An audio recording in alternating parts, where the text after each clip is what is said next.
I'm Anna Urban, and this is the Wildly Different podcast. I'm going to talk about all the wildly different takes out there on ADHD, neurodivergence, spirituality, manifestation, the meaning of life, trauma, shame, joy, purpose, and of course, all the actionable, practical strategies from the super scientific to the super esoteric.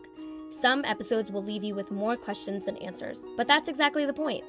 Is ADHD a disorder or a gift? Are we here to hack our time or maybe even to reimagine what productivity looks like entirely? How do we get ourselves to do the things we say we're going to do, even when every cell in our body would rather do something else? Are we neurodivergent, or are we aliens from Atlantis sent here to evolve humanity? Are supplements a scam? What's the deal with ADHD meds, and why do we have so much drama about it? If any of these questions resonate with you, then you've come to the right place. Let's get untamed.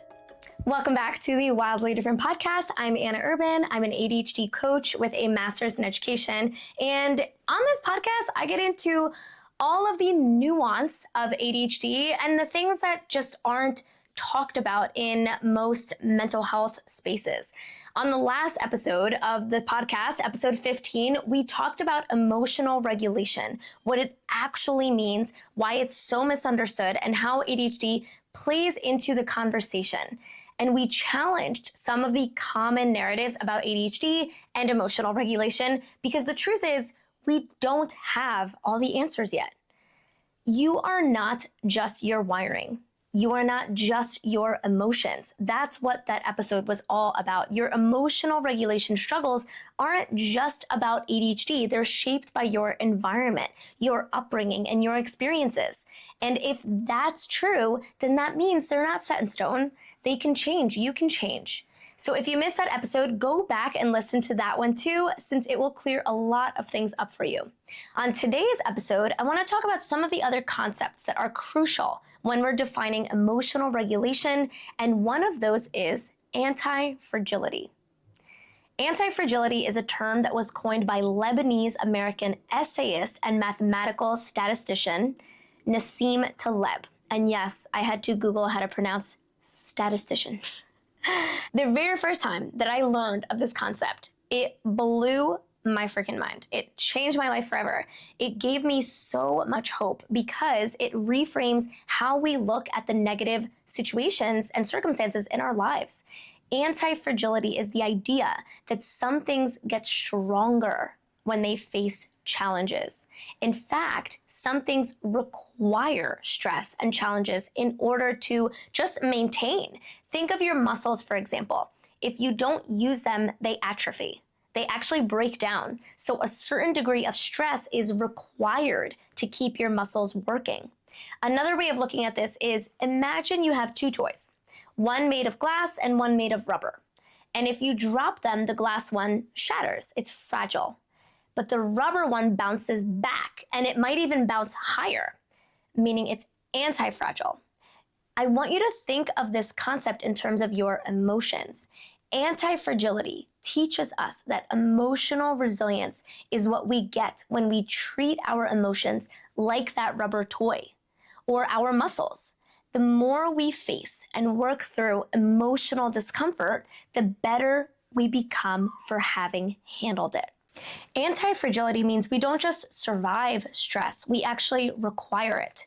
Life's surprises and stressors don't just test us, they can actually make us stronger if we let them, right? Just like muscles that get stronger with use, your emotional resilience grows when you navigate discomfort. What this means for you, if you have ADHD, is that maybe the stresses that come from ADHD are actually an opportunity to build resilience. We talk about this all the time in Untamed, not as a way to minimize our pain or our struggles, but as a way to honor ourselves for having lived through them.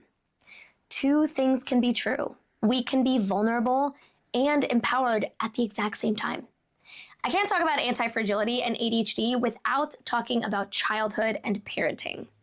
Because I have two kids of my own and my parents are fortunately very involved in their lives, I get to witness certain aspects of their parenting style, and it gives me a lot of insight into how I grew up.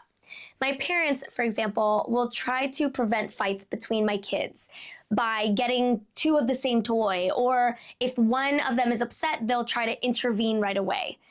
And because of the work that I do and the research that I've read, I have a totally different philosophy. I want them to fight. I want them to figure it out. Because think about it, if you never get to experience the discomfort of sharing or not getting what you want, then you will never get to develop the skills to negotiate. Shielding kids from all discomfort is a recipe for fragility. One of my biggest heartbreaks is hearing parents say, stop crying, right? And listen, I'm no saint, right? Like I've definitely caught myself saying something similar to my kids. It's tricky. It's tricky. The opposite of stop crying isn't, okay, you don't have to do the thing. It's you're allowed to cry while you do the thing.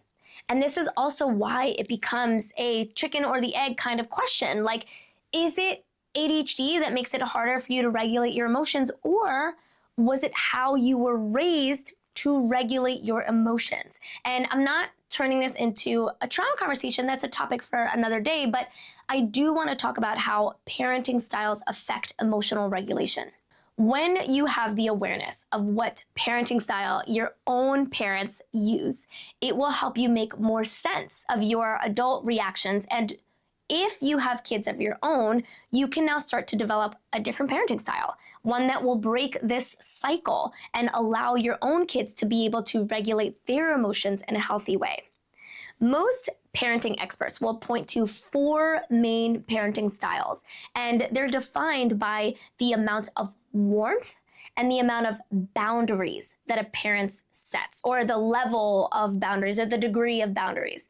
The 4 styles are generally called authoritarian, authoritative, permissive, and neglectful. And I'm going to break down all of them for you because this is really relevant to our conversation about emotional regulation.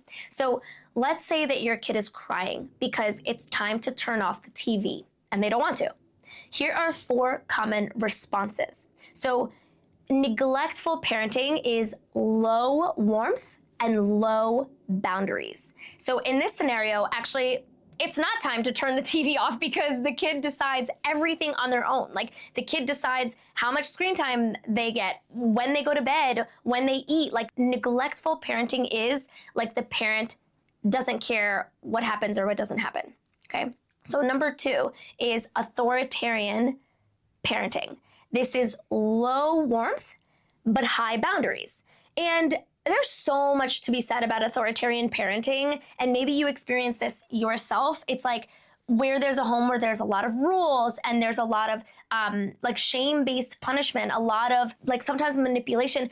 And sometimes it means that they were authoritarian because they wanted what's best for you, right? Like they still had, like they loved you, right? Like they loved you so much that this was the way that they thought that you were going to grow up to be disciplined, right? And to have a good life. But so in a nutshell though, authoritarian parenting is low warmth, high boundaries. So it might sound something like stop crying, right? Like you're being dramatic, or go do your homework, right? Or you're grounded or whatever, like don't talk back to me. That's authoritarian parenting. And then there's permissive parenting.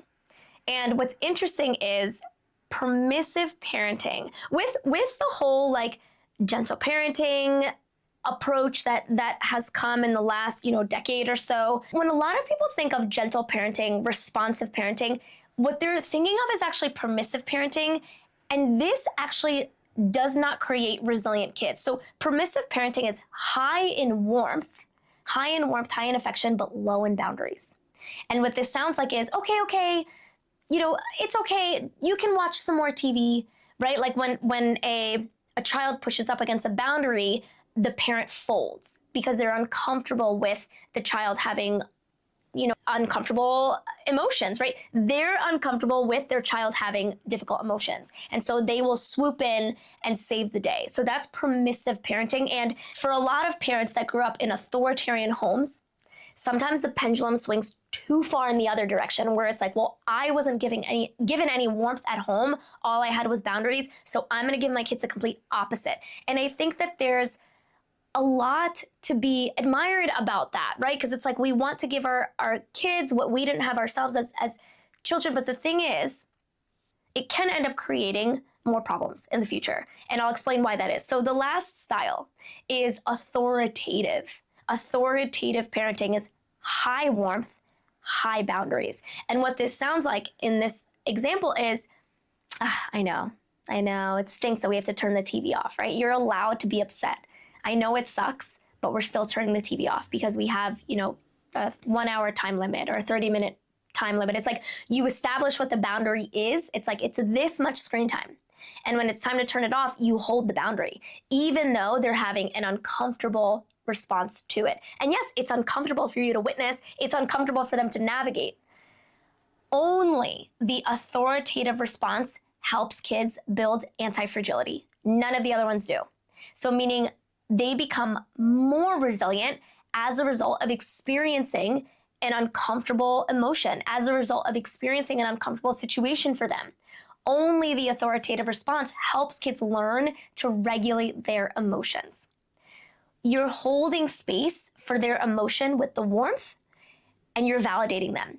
But validating doesn't mean giving in or fixing it or making it go away. It just means that you're holding space, right? And I know that this is a very hard thing to do. I struggle with this myself. I find myself oscillating between authoritarian and permissive, right? It's like I will swing sometimes to either side of the pendulum, and then I bring myself back to that authoritarian, that high warmth, high boundaries, right? All we want to do as parents is make our kids happy, but short-term happiness doesn't equate to long-term happiness or long-term success. And I even see that in the way that my parents still talk to me sometimes, right? And the thing is, this is not a parent bashing party. I will never drink that Kool-Aid ever again. I did it once and I'll never do it again. I know that they mean well, but I also know that uncomfortable emotions make them uncomfortable. And that's okay. I'm okay with that. I accept that about them. I don't have to make it mean anything about them or about me, right? And that's okay. Maybe you notice that about yourself. Like you have a hard time with your kids throwing a tantrum because you yourself are not allowed to have a tantrum as a kid. And this doesn't just apply to parenting. This applies to any kind of relationship. When our partner comes to us with a problem, do we hold space for them or do we try to fix it? If our friend is doing something that we think is harmful, do we tell them and potentially risk hurting their feelings, or do we hold back? This brings me to something that I believe is absolutely crucial. Our feelings are our greatest teachers. Every uncomfortable emotion, every burst of joy, every moment of frustration, they're all invitations. They show us where we still have healing to do, where we need to set better boundaries, and where our deepest desires are. But here's where people get stuck. We think that feeling uncomfortable means that something has gone wrong. We think if I were more regulated, if I had more mastery over my emotions, I wouldn't feel this way. But that's not true. It couldn't be further from the truth. Emotional regulation isn't about feeling good all the time. It's about knowing what to do with what you feel. It's about using your emotions as data, not definitions. And I want to share a personal story with you to explain this. So 3 years ago, as short as 3 years ago, I was terrified of being overwhelmed. I tried to avoid it at all costs, and then I tried to organize and compartmentalize. Neither of those worked, right? Neither of those ways of handling overwhelm did anything for me. And I know that overwhelm, especially in ADHD spaces, it's like there's one of two options. It's either like your very existence is overwhelmed. It's like, right? Like when I ask you how you are, it's like, I am overwhelmed, right? It's like where you identify with the overwhelm. And then the other aspect of it is like, oh, me? No, I'm not overwhelmed. No, I got it. I'm cool. I'm cool as a cucumber. And it's like overwhelm becomes this thing where it's like, we don't even want to touch it. We don't want to talk about it, right? But I don't look at it that way anymore. Like I've been in both of those camps where it's like, I'm just so overwhelmed. I'm such a hot mess.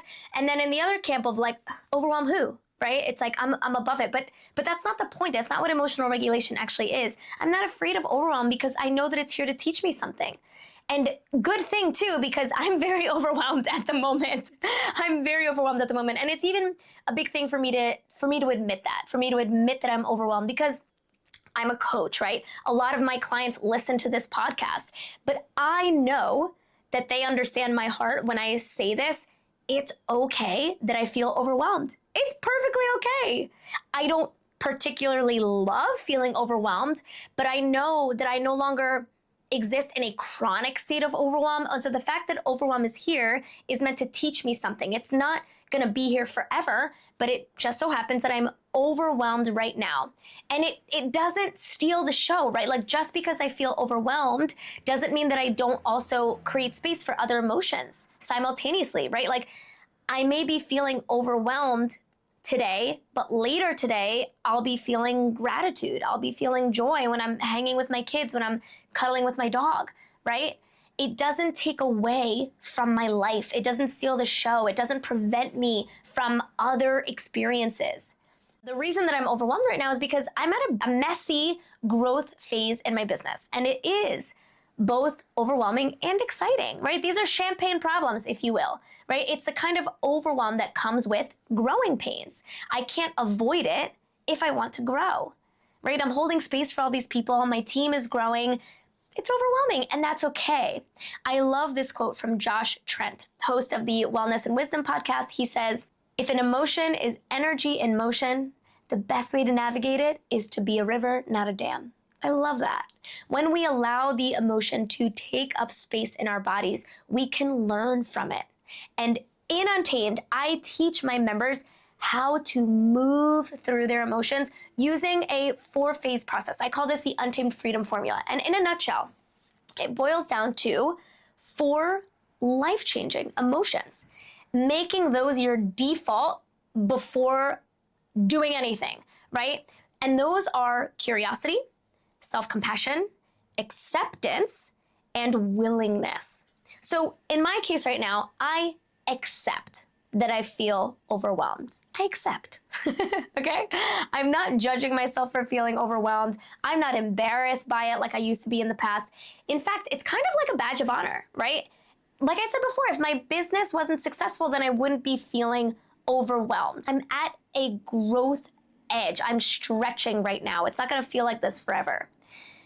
I don't love it, but I know that it's temporary. I trust myself to figure it out. And we talk a lot about self-trust and Untamed as well. I have to mention that because it's a huge part of navigating your emotions as well, is building self-trust.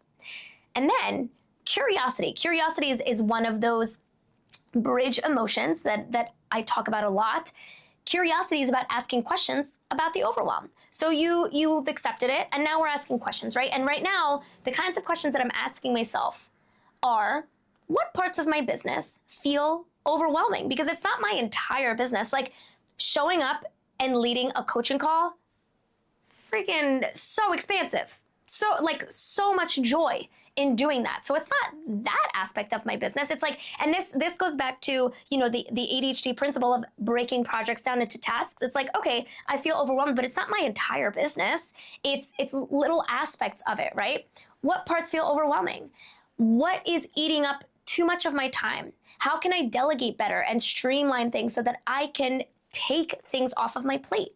By bringing curiosity into the picture, I'm bringing my logical brain back online. I'm bringing my prefrontal cortex back online, and I'm calming down my limbic system, the emotional part of my brain.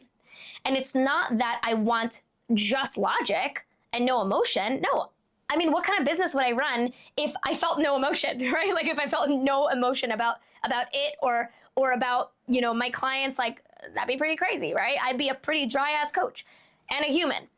I want there to be a balance between these two aspects of myself. I don't want the logic to overpower my emotions, and I also don't want my emotions to overpower my logic, because there's beauty in that.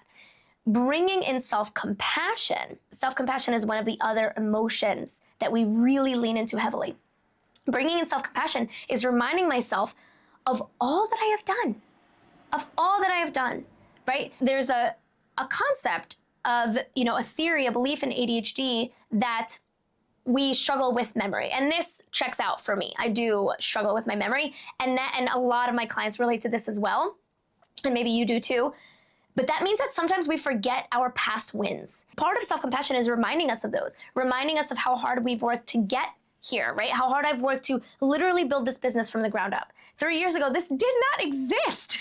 This did not exist. I didn't have a single client to speak of. And now I'm holding space for 131 clients. That is crazy. That would have never even crossed my mind. I didn't have the capacity back then to lead a movement, right? I would not have been able to figure out so many of these little logistics and work through so many of these headaches without overwhelm, right? And without my resilience. I'm so much more of a confident leader. It takes a lot more to break me these days, right? And then finally is willingness. Willingness is being willing to use the overwhelm to fuel productive actions. Like I'm willing to sit with the overwhelm instead of ruminating, instead of scrolling on my phone, instead of comparing myself to other creators, other coaches. I do that. I do that. But it's not the bulk of what I do, right? I'm doing other things besides that. I'm catching myself when I'm doing that, right? And I'm reminding myself this is not helpful. This is not productive, right? I'm also willing to delegate things instead of trying to do it all myself because I'm afraid of somebody not doing it right? I'm willing to confront my perfectionism and willing to do the boring work of defining my priorities in my business and defining my capacity. I'm willing to do these things in order to address and navigate the overwhelm. Here are some other examples of what it means to bring curiosity, self-compassion, willingness, and acceptance to our emotions. So let's say you're feeling jealousy. You're scrolling through Instagram and you see a post from a mom who somehow manages to homeschool her 4 kids while running a multi-million-dollar business. She's sipping a green smoothie. She's glowing. She's talking about how aligned she feels, and you feel that familiar pang, right? Like, why can't I do that? What does she have that I don't? Like, what has she figured out that I can't, right? Maybe that jealousy isn't just petty comparison, right? Maybe it's pointing to a desire, a craving for more freedom in your schedule, for deeper connection with your kids. Like maybe you don't actually want to homeschool, but you just like the connection that she has with her kids. Or you want to build something of your own that matters, right? That jealousy isn't bad. It's information. And often we judge ourselves for feeling jealous, right? When you feel frustration, right? Maybe you've asked your kids to put their toys away for the 5th time. They ignore you, and something inside of you snaps. It's not just about the toys. It feels personal, like a direct challenge to your authority. But that bubbling frustration might be pointing to a need to be seen, right? Because when things feel out of control at home, maybe it triggers like this old fear of being unsafe or being unseen, right? And you're taking their defiance personally. The toys on the floor aren't just clutter, they're a reminder of you feeling powerless. That frustration is your invitation to pause and ask, what do I need right now? Like, what is this telling me? How do I feel? What do I need to feel secure right now, right? How can I remind myself that their defiance doesn't mean that I'm not in control? It doesn't mean that I'm not safe. When you feel fear, right, you're sitting in front of your laptop, fingers hovering over the publish button for that business idea or a passion project that you've been dreaming about. Your heart's racing, your mind spins. What if no one cares? What if no one buys? What if I fail? What if I look stupid? That fear, it's not just a warning, right? It might be a green light. It might be signaling that you're standing right at the edge of something important, right? That fear shows up when we're about to step into a bigger version of ourselves. It doesn't mean that something has gone wrong. And it also doesn't mean that you should feel like honky-dory about it, right? The question becomes, what would I do if I trusted that I could handle whatever happens next? Am I willing to pivot if I learn something from this? Right? Am I able to persist? Am I willing to persist? Am I showing myself enough self-compassion for what I've done to get to this point? All right, so to wrap this episode up, here's what we covered today. Emotional regulation isn't just about feeling good all the time. It's about knowing what to do with what you feel. Our emotions are our greatest teachers, whether it's frustration showing us where we want control, whether it's jealousy revealing hidden desires, or fear that's pushing us towards our next level. The goal isn't to suppress emotions, but to have a generative relationship with them, learn from them, to grow from them, and to trust ourselves to navigate them. And then finally, anti-fragility is learning to embrace discomfort as a path to resilience, and in fact, that it's necessary, it's required, instead of something to avoid. If this episode resonated with you, I want to invite you to something truly transformative. One of the things that I was feeling overwhelmed by recently was how I structured my Untamed membership. For most of 2024, I kept it open all year round. Anybody could join at any time.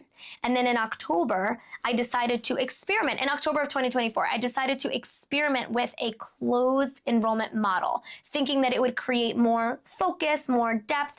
And it did have some benefits, but it also created unexpected challenges, like challenges that I felt like weren't really worth it. Like getting these like heartbreaking messages from people who were ready to join, but because enrollment was closed, I like said that they had to wait, which now I like really regret. But so I've made a decision.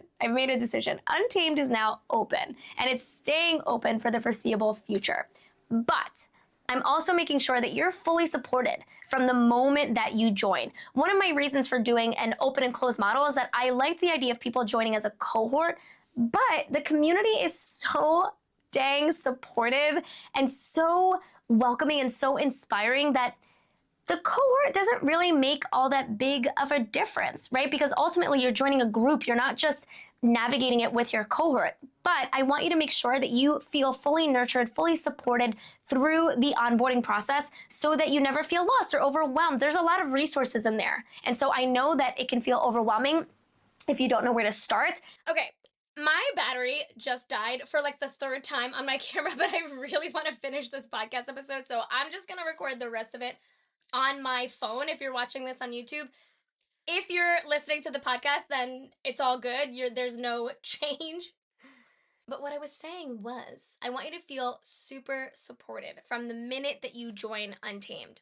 So, what you can expect in the first 3 months is you notice that your default reactions are different. You'll feel more grounded, less reactive, and more confident in navigating your ADHD without relying on fleeting winds of motivation or willpower. You'll start to recognize that you are, in fact, so much more resilient than you ever thought. So if this is really resonating with you, you have 3 ways to join. You can try a 1-month trial, get a taste of the transformation. You can commit to 3 months and give yourself time to actually integrate these shifts.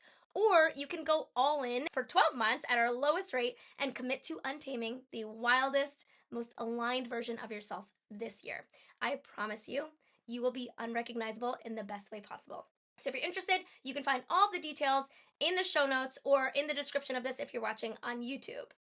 And of course, don't just take it from me, take it from some of my Untamed members. Joining Untamed a year ago has unlocked so many opportunities and skills and a knowledge of how to manage the challenges that come with ADHD and even parenting with ADHD or parenting a child with ADHD.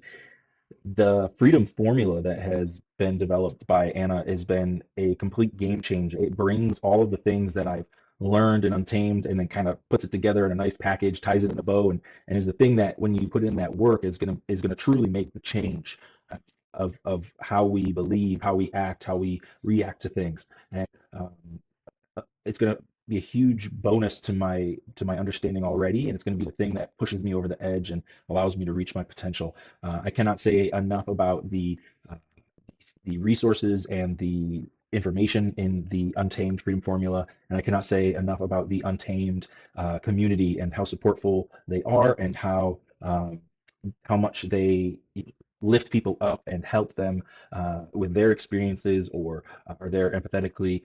It's truly been amazing, and I cannot say enough about how transformative it's been, going from feeling very overwhelmed and like I was drowning to a point where now I feel like I'm in control and I feel like I'm able to have a little bit of a steadiness as opposed to kind of the roller coaster that I typically would feel. So I would highly recommend joining Untamed, Freedom Formula, getting the Freedom Formula, and putting in that work in order to achieve your potential. As always, if this episode spoke to you, I would be so grateful if you could take a second to share it with a friend, leave a review, shoot me a DM.